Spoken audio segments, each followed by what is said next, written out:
toutes les informations et l'essentiel de l'actualité haïtienne, tous les jours, sur Juno 7.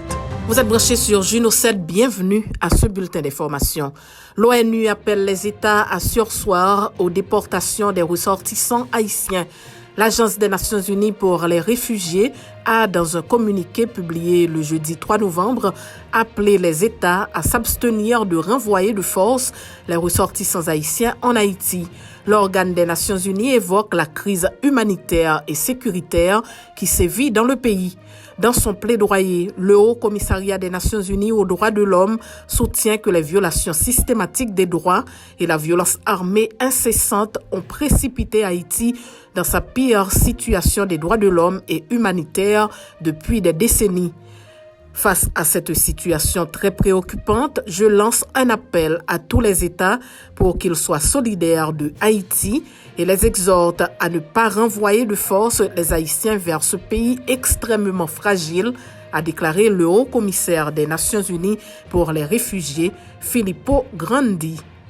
Attaque armée contre des contrôleurs aériens, l'OFNAC dénonce et rassure.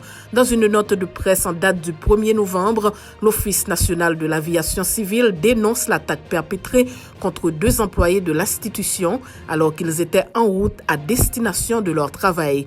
L'un des contrôleurs ayant été touché d'une balle à la jambe reçoit actuellement les meilleurs soins possibles que requiert son cas dans un hôpital de la zone métropolitaine de Port-au-Prince et est hors de danger, a précisé l'OFNAC dans cette note.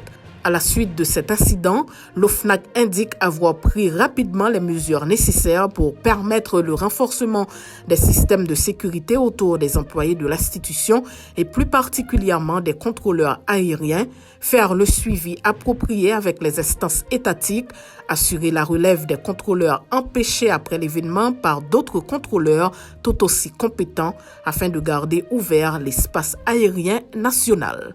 L'ambassadeur d'Haïti au Venezuela, Leslie David, a remis le jeudi 3 novembre 2022 un don de nourriture en signe de solidarité aux habitants de Teerlias, au Venezuela, victimes d'un glissement de terrain le 8 octobre dernier. Les produits ont été remis à Ernesto Villegas Polihac, ministre de la Culture. Cette donation contient des paquets de spaghettis, de l'huile, du riz, des céréales, entre autres. Zion et Blake, 2 chefs de gang tués dans des échanges de tirs avec la PNH.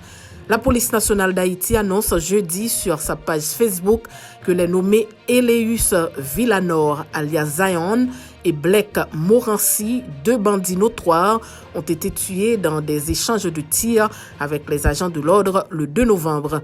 Eleus Villanor était le 2e chef du gang de Canaan, selon la PNH. Il était recherché par la police et il avait un mandat du parquet de Croix-des-Bouquets à son encontre. Il est impliqué dans divers crimes comme l'assassinat en août 2022 du policier Henri-Marc Milan et de Toussaint Roger, un agent du BESAP. Semaine mondiale de l'éducation aux médias, les participants favorables au financement mondial des médias et de l'information. À l'issue de la 11e édition de la Semaine mondiale de l'éducation aux médias et à l'information tenue à Abuja, au Nigeria, du 24 au 31 octobre 2022 par UNESCO autour du thème « Favoriser la confiance », un impératif de l'éducation aux médias et à l'information, les quelques 600 délégués venus de partout ont réaffirmé de manière inébranlable l'urgence de faire progresser le financement mondial de l'éducation aux médias et à l'information afin de renforcer l'accès des populations à l'information. Dans une déclaration finale en marge de cette activité, les participants ont déclaré leur soutien renouvelé à l'expansion et au maintien des médias et de l'information pour tous afin de lutter contre la désinformation et d'instaurer la confiance en assurant un financement mondial de l'éducation aux médias et à l'information pour tous. Ils ont plaidé pour des politiques et des stratégies d'éducation aux médias et à l'information plus solides, y compris des contrôles de responsabilité, une réglementation et une autorégulation de la part des plateformes numériques et des médias, en particulier pour les politiques de contenu et de contrat.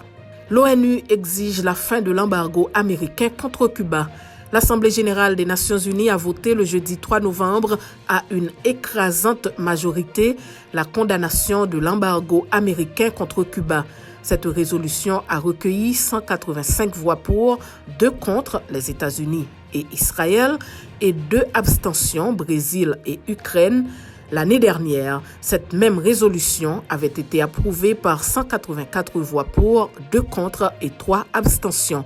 Avant le vote, le ministre cubain des Affaires étrangères, Bruno Rodriguez, a déclaré que cet embargo est un acte délibéré de guerre économique et qu'il a un effet similaire à celui d'une pandémie permanente, un ouragan constant.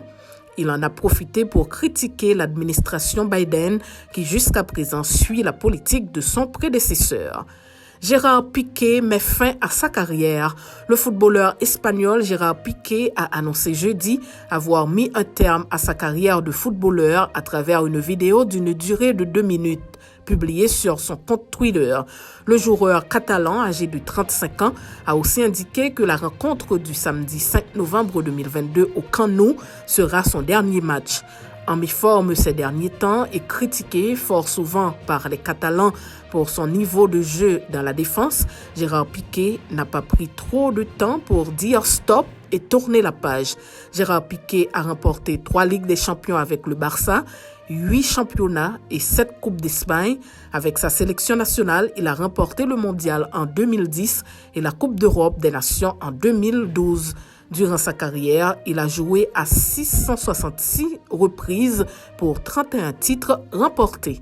C'est la fin de ce bulletin d'information. Merci de votre fidélité à Juno 7.